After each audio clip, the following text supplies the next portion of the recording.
Hai, welcome to my channel. Jangan lupa subscribe dan klik tombol loncengnya. Happy watching. Bab 43, selalu curiga. Akhirnya hari ini Zen uring-uringan. Para suster menjadi korban semprotannya, hingga mereka pun bingung, sebab akhir-akhir ini Zen sangat baik, bahkan positive vibes. Suasana ruang operasi yang biasanya santai pun menjadi tegang. Apalagi hari ini mereka melakukan operasi besar yang berjalan cukup lama, sehingga terasa sangat melelahkan. Saat selesai operasi, Zen langsung meninggalkan ruangan itu, dan para tenaga medis yang lain pun sibuk membahasnya. Itu Prof, habis kesambet apa ya? Tanya salah satu dokter. Entahlah, padahal belakangan ini Doi udah hampir nggak pernah marah loh. Itu dia, aku aja shock banget, cuma salah dikit langsung dibentak. Ya ampun, berasa operasi sambil ditodong pistol. Aku denger-denger sih Prof ini sebenarnya udah nikah. Mungkin lagi berantem sama istrinya kali ya. Serius udah nikah? Kok nggak ngundang-ngundang? Ya mana aku tahu, namanya juga denger-dengar. Mungkin ada alasan tersendiri kali. Ya udah deh, yang penting sekarang udah selesai. Mereka semua meninggalkan ruangan itu dengan kondisi lesu. Biasanya mereka memutar musik sambil berbincang agar suasana operasi bisa lebih santai. Namun saat ini jangankan musik, mereka bahkan tidak berani mengeluarkan suara.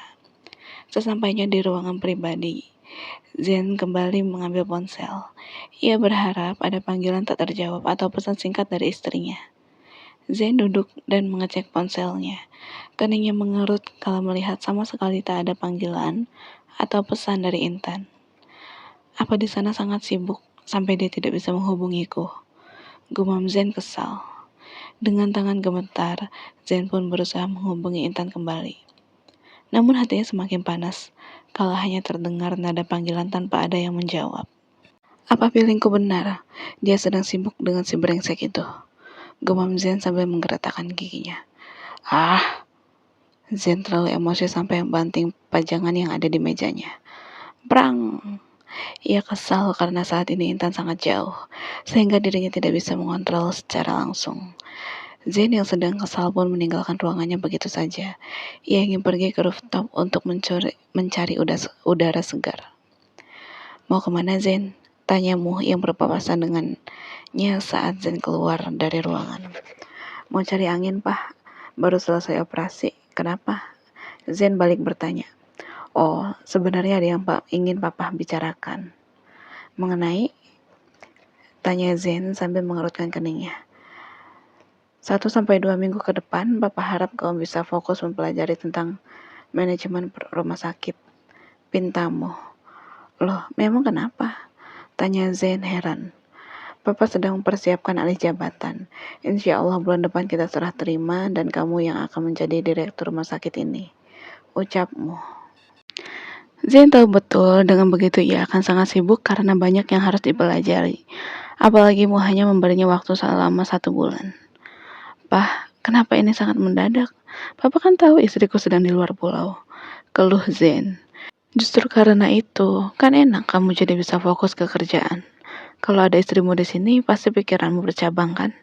Belum lagi kalau istrimu sakit atau apa. Jawabmu. Loh, justru pikiranku bercabang karena dia nggak ada di sini, Pak. Keluh Zen. Muh tersenyum melihat sikap anaknya. Itu kan kemauan kamu sendiri, Zen. Makanya lain kali lebih bijak dalam mengambil keputusan. Apalagi yang bukan kapasitasmu. Untuk apa kamu ikut campur seperti itu? Kalau sudah begini, menyesal pun percuma. Ucapmu sambil menepuk bahu Zen. Tapi Pak, apa tidak bisa ditunda sampai akhir tahun ini? Sekarang aku sedang berusaha mencari pengganti Intan supaya dia bisa segera kembali ke sini.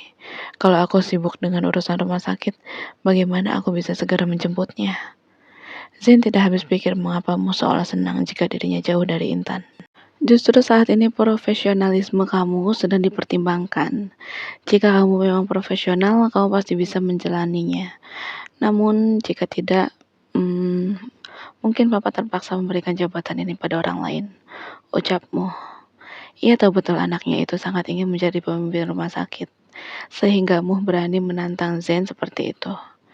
Zain tidak mau rumah sakit yang sudah susah payah dibangun oleh papanya itu jatuh ke tangan orang yang tidak tepat, sebab ia sulit mempercayai orang lain. Oke, kalau begitu silakan cari angin. Papa mau lanjut kerja, ucapmu saat melihat anaknya tercenung. Ia pun langsung balik badan dan meninggalkan Zain. Rasanya kepala Zain hampir meledak, mau memberikan pilihan yang sulit. Keduanya sangat penting baginya. Ah, Zain berteriak lagi. Ia benar-benar kesal. Sementara itu Intan yang sedang praktek di klinik tidak merasa ada yang salah. Ia melayani warga dengan ramah tanpa tahu suaminya sedang sibuk mengharapkan telepon darinya. Hai cantik, sapa Intan saat mendapat pasien anak perempuan. Hai dokter Zain, sahut anak itu. Ia mengira nama Intan adalah Zain karena membaca tag nama yang ada di lehernya. Intan pun tersenyum getir. Duh, gara-gara suami ini. Dia jadi salah paham kan? Malu banget deh. Batin Intan.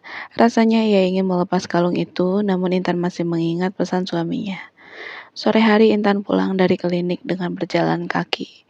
Ia senang karena lokasi kliniknya tidak terlalu jauh dari rumah dinasnya, hanya berjarak 300 meter. Intan anggap itu sebagai olahraga. Udara di sini enak banget ya, meskipun agak horor kalau malam. Gumam Intan sambil menghirup udara sore yang sejuk itu. Kalau horor, mau aku temenin? Tanya Bian yang ternyata ada di samping Intan. Intan hampir melompat karena terkejut. Melihat hal itu, Bian pun menangkapnya karena khawatir Intan jatuh. Astagfirullah, gumam Intan. Hati-hati, aku kan bukan hantu, ucap Bian. Tapi kedatangan kamu yang mendadak seperti hantu. Aku jadi kaget, ucap Intan kesal. Hehehe, ya maaf deh, abisnya kamu jalan sambil ngelamun sih. Mikirin siapa? Jangan bilang mikirin aku, canda Bian. GR, ucap Intan kesal. Ia pun melanjutkan jalannya dengan cepat. Intan tak ingin ada orang lain yang melihat mereka berdua dan salah paham. Tan, tunggu dong. Kamu kok buru-buru banget sih? Keluh Bian. Ia pun mengejar langkah Intan. Kamu bisa nggak usah buntutin aku? Atau bila perlu, kita pura-pura gak kenal aja. Kayaknya itu lebih baik deh, sahut Intan. Bian mengerutkan keningnya. Kamu kenapa sih? Perasaan terakhir kali kita makan bareng di kantin rumah sakit itu kamu udah mau temenan sama aku. Kok sekarang jadi jutek lagi? Tanya Bian heran. Karena sekarang aku sudah nikah dan harus jaga perasaan suamiku, sahut Intan tegas. Awalnya Bian sempat shock, namun kemudian ia malah tertawa. Hahaha, Intan, segitunya kamu gak mau aku deketin sampai ngaku udah nikah. Kau pikir aku akan percaya begitu aja? Mana buktinya kalau kamu udah nikah? Terus cowok mana yang deket sama kamu? Setahuku selama ini kamu gak pernah deket sama cowok manapun, ucap Bian sambil terkekeh. Intan semakin kesal dibuatnya karena Bian tidak mempercayainya. Ini buktinya, ucap Intan sambil menunjukkan cincinnya. Bian tersenyum. Ya elah, kalau kayak gitu doang mah aku juga pakai, sahut Bian sambil menunjukkan cincin yang ia kenakan. Sebenarnya bisa saja Intan menunjukkan kalung yang bernama Zain itu. Namun ia malu, khawatir Bian semakin meledeknya, karena dirinya menggunakan kalung nama seperti balita. Terserah kalau kamu gak percaya, ucap Intan kesal. Oke, berarti terserah aku juga dong kalau aku tetap mau temenan sama kamu, sahut Bian. Whatever. Intan pun masuk ke rumahnya. Bian geleng-geleng kepala melihat sikap Intan. Dasar dokter cantik, susah banget deketinnya. Kayak belut licin, gumam Bian. Sementara itu Intan yang sudah ada di dalam rumah langsung melempar tasnya dan merebahkan tubuhnya di atas kasur. Ia merasa lelah karena sudah bekerja seharian. Kenapa kayaknya ada yang aneh ya? Gumam Intan. Ia merasa seperti ada sesuatu yang harus ia lakukan. Astagfirullah, telepon, ucapnya kaget. Ia baru ingat bahwa dirinya belum menghubungi Zain sejak semalam. Intan yang panik itu langsung mengambil ponsel pemberian suaminya itu. Bola matanya hampir melompat kala mendapati ada ratusan panggilan tak terjawab. Dan begitu banyak pesan yang Zen tinggalkan, mulai dari pesan manis hingga marah-marah. Mati aku, gumam Intan. Ia merasa bersalah karena telah melupakan hal sepenting itu. Intan yang masih butuh adaptasi dengan lingkungan barunya pun cukup sibuk sehingga tidak sempat memikirkan hal lain. Ia pun bergegas menghubungi suaminya kembali. Semoga dia gak ngamuk. Gumam Intan sambil menunggu jawaban dari Zen. Hanya dalam beberapa detik, Zen pun menjawab panggilan dari istrinya itu. Telepon terhubung. Kamu ini dari mana aja sih? Gak tahu apa suaminya nyariin dari semalam. Apa kamu lupa udah punya suami? Benar saja dugaan Intan. Zen langsung mengamuk. Sangat berbeda dengan kemarin yang sangat manis itu. Maaf mas, aku lupa, jawab Intan manja. Oh, jadi benar kamu lupa kalau udah punya suami? Tanya Zen berapi-api. Bukan, aku lupa bawa ponselnya. Kan tadi aku buru-buru, terus di sana banyak kerjaan. Namanya juga hari pertama, apalagi ini kan kali pertama aku kerja tanpa didampingi. Makanya sibuk banget. Pas pulang, tiba-tiba kangen sama suami. Dan baru ingat kalau ponselnya ketinggalan. Jelas Intan. Ia langsung menjulurkan lidah karena jijik dengan gombalannya sendiri. Zain yang sedang marah pun langsung tersenyum. Emang kamu kangen sama mas? Tanyanya sambil memutar-mutar kursi kerja yang sedang ia duduki. Ya kangen lah, namanya juga jauh dari suami. Siapa sih yang gak kangen? Apalagi kemarin mas di sini. Aku dimanjain, disuapin, dikelonin, jadi pengen kayak gitu lagi. Jawab Intan. Ia dapat merasakan nada bicara suaminya berubah. Sabar ya, mas sedang berusaha supaya kamu bisa cepat kembali ke Jakarta. Mas juga kangen sama kamu. Bukan kamu aja yang kesepian. Makanya mas kesel kalau kamu susah dihubungi. Jelas Zen sambil menyandarkan punggungnya ke kursi dan menggoyang-goyangkan kursinya ke kiri dan ke kanan. Zen terlihat belingsatan setelah mendapat gombalan dari istrinya itu. Senyumannya pun mengembang sempurna. Iya, demi ketemu sama suami aku sabar-sabarin deh. Tapi mas baik-baik aja kan di sana? Tanya Intan. Ia sudah sangat paham bahwa suaminya itu paling senang dipuji, diberi perhatian dan diperlakukan seolah paling dibutuhkan. Alhamdulillah baik, tapi sebenarnya ada satu hal yang kurang baik buat kamu, ucap Zen. Intan mengerutkan keningnya. Apa tuh? Tanyanya. Beberapa minggu ke depan mas akan sangat sibuk. Jadi kemungkinan akhir pekan besok mas gak bisa ke sana. Papa minta mas persiapan untuk serah terima jabatan. Kamu pasti sedih ya? Ia sangat percaya diri. Ya ampun, untung sayang. Jijai banget deh narsis maksimal begitu. Batin Intan sebal. Ya, aku pasti sedih dan kangen banget kalau mas gak bisa ke sini. Tapi bagaimanapun pekerjaan juga penting. Apalagi ini menyangkut rumah sakit, jadi aku berusaha sabar buat nunggu mas, jawab Intan. Terima kasih ya, lagi pula ini kan untuk masa depan kita. Mas ingin menjamin hidup kamu dan calon anak kita nanti. Mas gak mau kalian hidup susah, ucap Zain. Intan tersenyum. Duh, kalau ada di depan mata, udah aku peluk deh. Sayangnya jauh, sahut Intan. Kalau jauh dikasih kiss aja, jawab Zen sambil belingsatan. Ia seperti ABG yang baru saja jatuh cinta. Mwah. Intan mengecup ponselnya. Mwah. Zen pun membalasnya. Mas, ini udah mulai gelap. Aku mau mandi dulu ya, ucap Intan. Ya udah kamu hati-hati di sana, sahut Zen. Oke, assalamualaikum. Waalaikumsalam. Telepon terputus. Namun saat sambungan teleponnya terputus, Zen baru ingat mengenai Bian.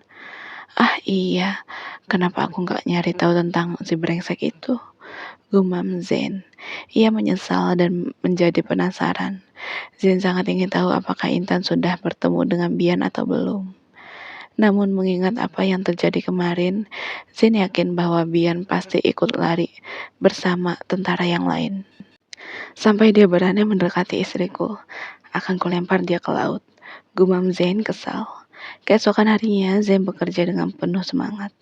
Sebab tidak hanya sore, bahkan malam pun mereka melanjutkan teleponnya lagi. Zain dan Intan sudah seperti anak muda yang sedang pacaran. Pagi Prof, sapa suster takut-takut. Pagi, sahut Zen sambil tersenyum. Cara berjalannya pun berbeda, tidak lesu seperti kemarin. Suster itu ternganga melihat Zen. Lah, kemarin uring-uringan. Sekarang kayaknya ceria banget. Wah, luar biasa. Gumam suster itu. Kenapa sih?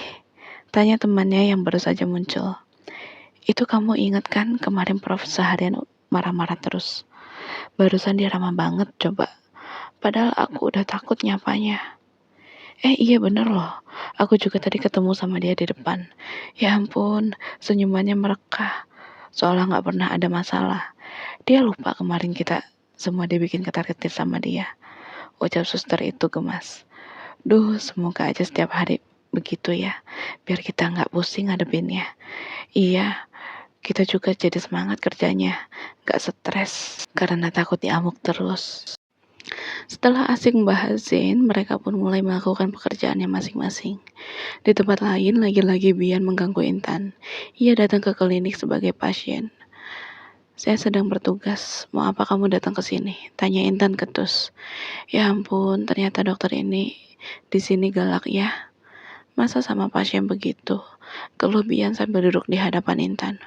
Intan mengerutkan keningnya. Emangnya di markas kamu gak ada klinik? Rasanya sangat mustahil jika markas tidak memiliki klinik. Tanya Intan. Ada sih, tapi aku maunya diobatin sama kamu, biar cepat sembuh. Sahut Bian genit. Kamu itu bisa lebih sopan dikit gak sih? Dibilangin aku udah punya suami juga. Keluh Intan. Ia kesal karena Bian sangat bebal.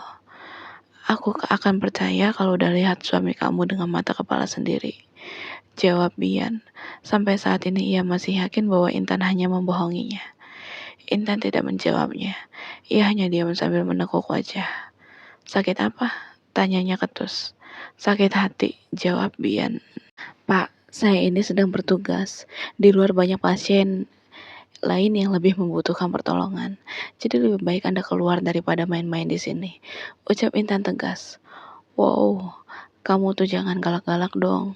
Semakin kamu galak, semakin aku penasaran. Ucap Bian. Intan menggelengkan kepala. Ia kesal karena Bian sangat sulit diberitahu. Ia pun bersedekap dan memundurkan punggungnya, bersandar di kursi. Kemudian ia menatap Bian dengan tatapan datar. Duh, jangan ditatap begitu dong. Hati aku jadi berdebar-debar kalau ditatap begitu sama kamu. Ucap Bian. Intan tak menunjukkan senyuman sama sekali. Wajahnya terlihat serius dan kesal. Ya udah iya. Aku kesini cuma mau nganterin ini. Takut kamu belum sarapan. Nih. Ya udah aku pergi dulu ya. Jangan lupa dimakan rotinya. Ucap Bian sambil menaruh sebungkus roti di meja Intan. Intan mengembuskan napas kasar. Duh, gimana sih cara ngadepin orang yang satu itu? Udah dibilang aku punya suami masih aja begitu. Gumam Intan kesal. Ia masih belum berani mengatakan bahwa Zen adalah suaminya. Sebenarnya ia gengsi karena Bian tahu bahwa Zen lah yang selama ini sering membuat Intan kesal sampai menangis. Saat Bian baru saja pergi, ada telepon masuk dari Zen. Hati Intan berdebar-debar. Ia membayangkan bagaimana reaksi Zen jika dirinya menghubungi Intan saat Bian masih ada di sana. Untung dia udah pergi, gumam Intan. Kemudian ia menjawab panggilan dari suaminya itu. Assalamualaikum mas, sapa Intan. Waalaikumsalam, kamu udah di klinik? Tanya Zen. Udah, ada apa mas? Tanya Intan. Mas cuma mau tanya, di sana ada orang yang kamu kenal nggak? Atau orang yang dari Jakarta gitu? Tanya Zen. Sejak semalam ia lupa menanyakan hal itu. Intan terkejut saat Zen bertanya seperti itu. Apa dia udah tahu kalau Bian ada di sini? Batinnya. Sayang, panggil Zen. Iya mas, sahut Intan gelagapan. Kok nggak jawab? Tanya Zen curiga. Intan sedang bingung hendak menjawab apa. Satu sisi dirinya ingin jujur, namun di sisi lain, jika Intan jujur kemungkinan Zen akan gelisah, dan ia tidak ingin suaminya itu semakin overprotektif padanya. Iya ada, sahut Intan. Ia terpaksa jujur daripada Zen marah karena dirinya berbohong. Zen menghela nafas. Ia lega karena istrinya jujur. Namun di saat yang bersamaan hatinya sakit karena itu artinya Intan sudah bertemu dengan Bian. Jadi kamu sudah bertemu dengan pria itu? Tanya Zain. Ia sudah tidak basa-basi lagi. Sebab Zain yakin hanya Bian orang yang mungkin Intan kenal. Namanya juga desa kecil, Mas. Mau nggak mau ya pasti ketemu. Tapi ketemunya juga cuman sepintas kok. Kan aku kerja, dia pasti sibuk sama kerjaannya. Jelas Intan. Ia paham siapa yang Zain maksud. Tapi kan orang kerja ada liburnya. Apa kamu bisa jamin dia nggak akan ganggu kamu? Tanya Zain. Intan mengerutkan keningnya. Kok jadi aku? Kalau Mas tanya apa aku bisa jamin kalau aku akan menghindarinya, tentu aku akan jawab iya, tanpa ragu. Tapi Mas harus tahu, kalau aku nggak bisa ngatur sikap orang lain. Ucap Intan kesal. Kok kamu jadi sewot sih? Tanya Zen. Ya abisnya aneh banget. Mana bisa aku ngatur orang lain? Emangnya Mas sendiri bisa diatur? Yang pasti aku udah bilang ke dia kalau aku udah punya suami. Kalau ternyata dia masih ngeyel, bukan tanggung jawab aku. Yang penting aku udah menghindarinya. Ucap Intan kesal. Setelah itu Intan langsung memutus sambungan teleponnya. Ia lebih memilih menyudahi pembicaraannya dengan Zain daripada pertengkaran mereka semakin menjadi. Loh, kenapa malah dia yang marah? Aku kan cuma nanya baik-baik.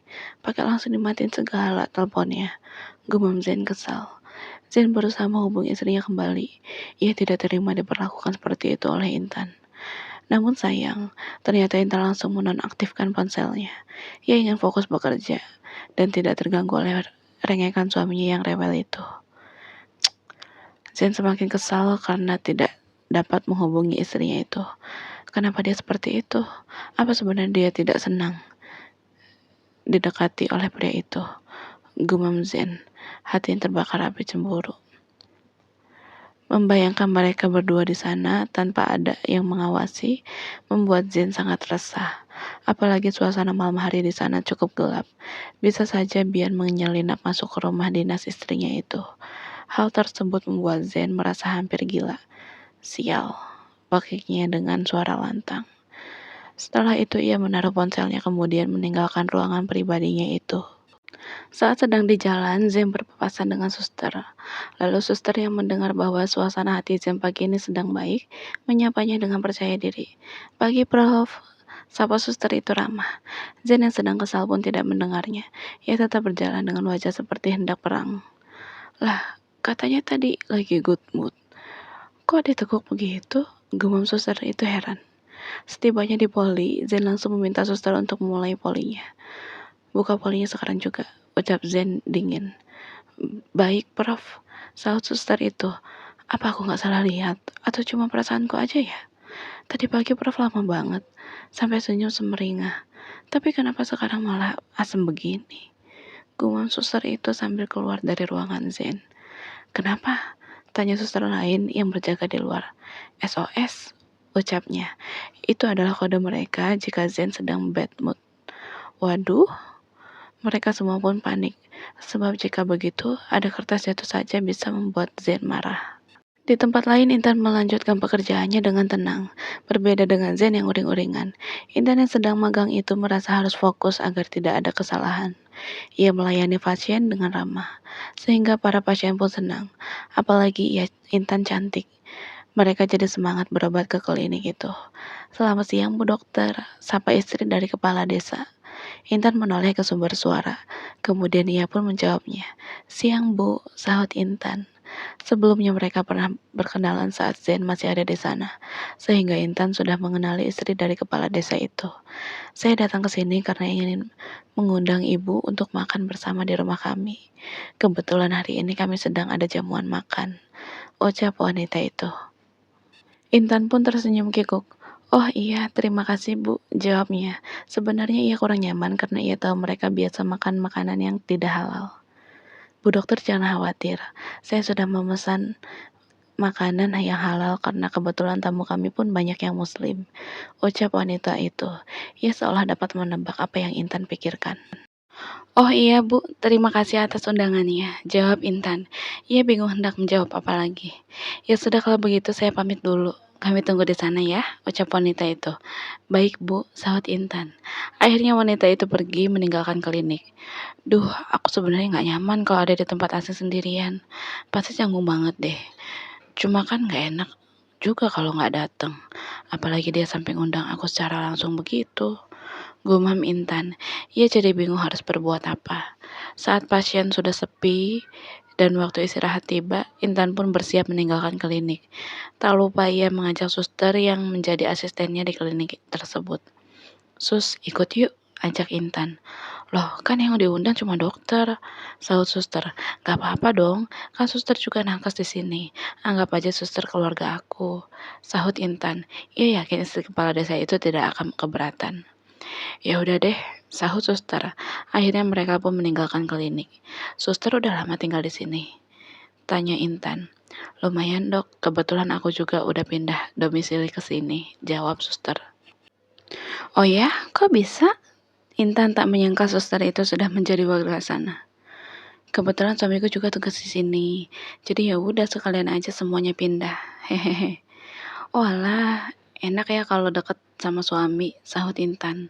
Mereka berbincang sambil berjalan menuju ke rumah kepala desa. Selama tinggal di sana, Intan lebih sering berjalan kaki. Waduh, rame banget, gumam Intan saat tiba di depan rumah kepala desa. Ia tidak menyangka ternyata seluruh pejabat desa diundang hadir, termasuk Bian yang merupakan kepala penjaga keamanan perbatasan. Nah, ini dia dokter cantik kita. Mari dok, jangan sungkan-sungkan. Ini makanan yang halal. Kalau sebelah sini yang non halal, ucap istri dari kepala desa itu. Melihat kehadiran Intan, Bian pun tersenyum. Ia senang karena bisa bertemu dengan Intan di sana. Terima kasih, jawab Intan sungkan. Saat Intan sedang mengambil makanan, Bian pun menghampirinya. Gak nyangka bisa ketemu di sini ya, ucap Bian bangga. Bukan hal aneh kan? Namanya juga tempat pesta, sahut Intan ketus. Bian pantang menyerah, ia terus membuntuti Intan. Mereka tidak sadar kepala desa sedang mengambil foto secara random. Kemudian ia memposting beberapa foto di media sosialnya, termasuk foto Intan yang sedang berdiri di samping Bian. Di Jakarta, Zen yang sedang break itu mengambil ponsel. Ia berusaha menghubungi istrinya lagi, namun ponsel Intan masih tidak aktif. Kenapa malah jadi dia yang marah sih? Keluh Zen. Kemudian ia yang sedang kesal itu membuka sosial media. Zen yang merupakan orang penting pun hanya mengikuti akun-akun pejabat dan dokter yang ia kenal. Kebetulan ia pun mengikuti akun kepala desa itu untuk memantau barangkali ada postingan tentang istrinya. Dan tebakannya sangat tepat. Zen terbelalak kalau melihat foto Intan sedang mengambil makanan dan di sampingnya ada Bian sedang berdiri. Pantas saja ponselnya dimatikan. Ternyata dia sedang bersama si brengsek itu. Gumam Zen kesal. Bersambung. Terima kasih sudah mengikuti kisah Intan dan Zen. Ditunggu like dan komennya ya. See you. Salam manis dari Just Mommy.